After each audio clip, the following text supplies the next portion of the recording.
Hello friend, સ્વાગત છે તમારું અમારી નવી રેસીપીમાં।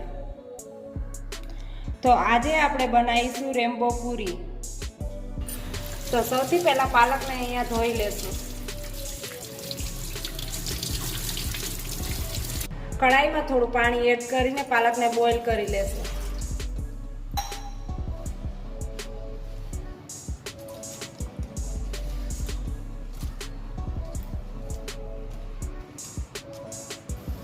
પાલકને ઢાંકીને 2 મિનિટ બોઇલ થવા દેશું। મેં અહીંયા એક બીટ લીધું છે। બીટના નાના ટુકડા કરીને મિક્સર જારમાં ગ્રાઇન્ડ કરી લેશું।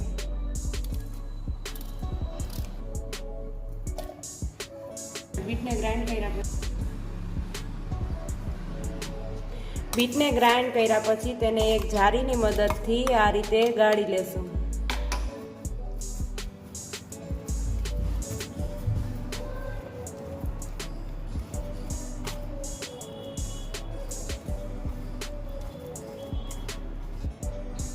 હવે આપણી પાલક બોઇલ થઈ ગઈ છે, તેને એક મિક્સર જારમાં કાઢીને ગ્રાઇન્ડ કરી લેશું।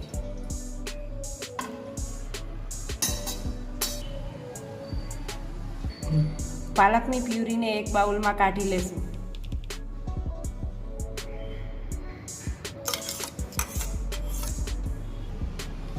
મેં અહીંયા એક નાનો બાઉલ લોટ લીધો છે, તેને આ રીતે ચાળી લેશું।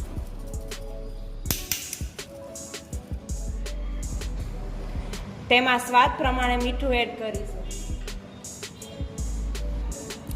આ રીતે હાથેથી ક્રશ કરીને થોડો અજમો એડ કરીશું। હવે આપણે બનાવેલી પાલકની પ્યુરી એડ કરીશું।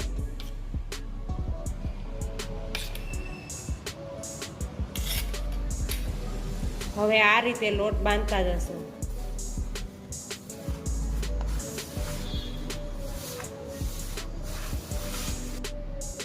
હવે તેમાં થોડું તેલ એડ કરીને મસળી લેશું। હવે આપણો પાલકનો લોટ રેડી છે। હવે બીજા લોટની તૈયારી કરશું। મેં અહીંયા એક બાઉલ લોટ ચાળી લીધો છે, તેમાં સ્વાદ અનુસાર મીઠું એડ કરીશું। થોડો અજમો એડ કરી લેશું। હવે આપણે બનાવેલી બીટની પ્યુરી તેમાં એડ કરીશું।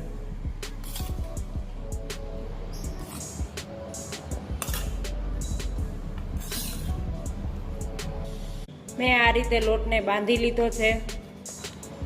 તેમાં થોડું તેલ એડ કરીને સારી રીતે મસળી લેશું।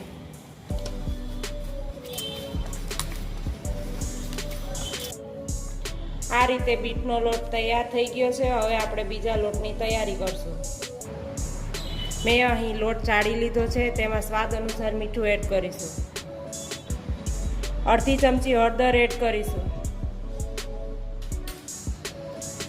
થોડું પાણી એડ કરતા જશું ને લોટને બાંધી લેશું।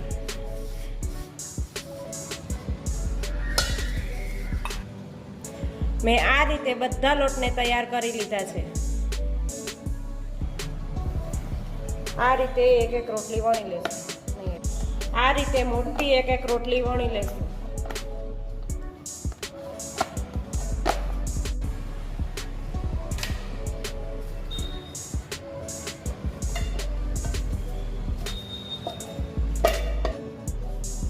મેં આ રીતે બીજી રોટલી તૈયાર કરી લીધી છે। આ રીતે મેં બધી રોટલી તૈયાર કરી લીધી છે। આ રીતે બધી રોટલી એક ઉપર એક રાખી દેશું। હવે આ રીતે તેનો રોલ વાળી લેશું।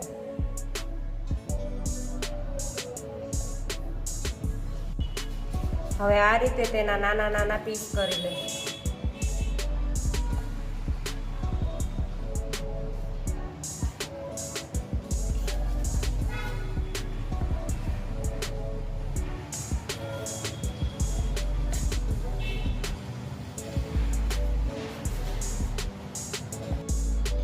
મેં આ રીતે રોલને કાપીને બધા ગોંદરા તૈયાર કરી લીધા છે।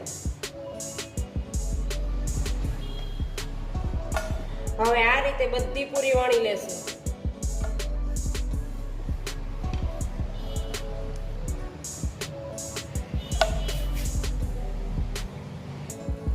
મેં અહીં એક કડાઈમાં તેલ ગરમ કરવા માટે મૂકી દીધું છે.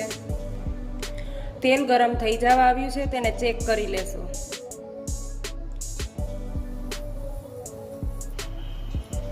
હવે આ રીતે પૂરીને તળી લેશું.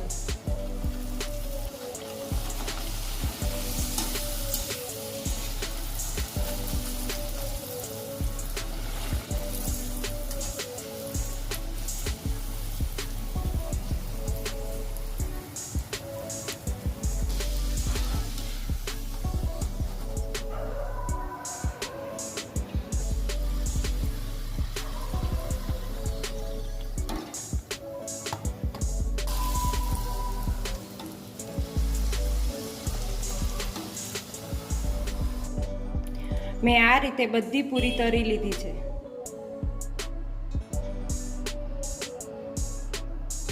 આ પૂરી ખાવામાં એકદમ હેલ્ધી હોય છે. બાળકો અને મોટાની એકદમ ફેવરિટ હોય છે. તમે આ પૂરી ઘરે બનાવીને જરૂરથી ટ્રાય કરજો. તમે આ પૂરીને ચા સાથે અથવા તો કોઈ પણ શાક સાથે પણ ખાઈ શકાય છે. તમે આ પૂરીને બાળકોના નાસ્તાના ડબ્બામાં પણ ભરી શકો છો. જો તમને આ મારી રેસિપી ગમી હોય તો અમારી ચેનલને સબસ્ક્રાઈબ કરો અને નવા વિડીયો જોવા માટે બેલ આઇકનને જરૂરથી દબાવો.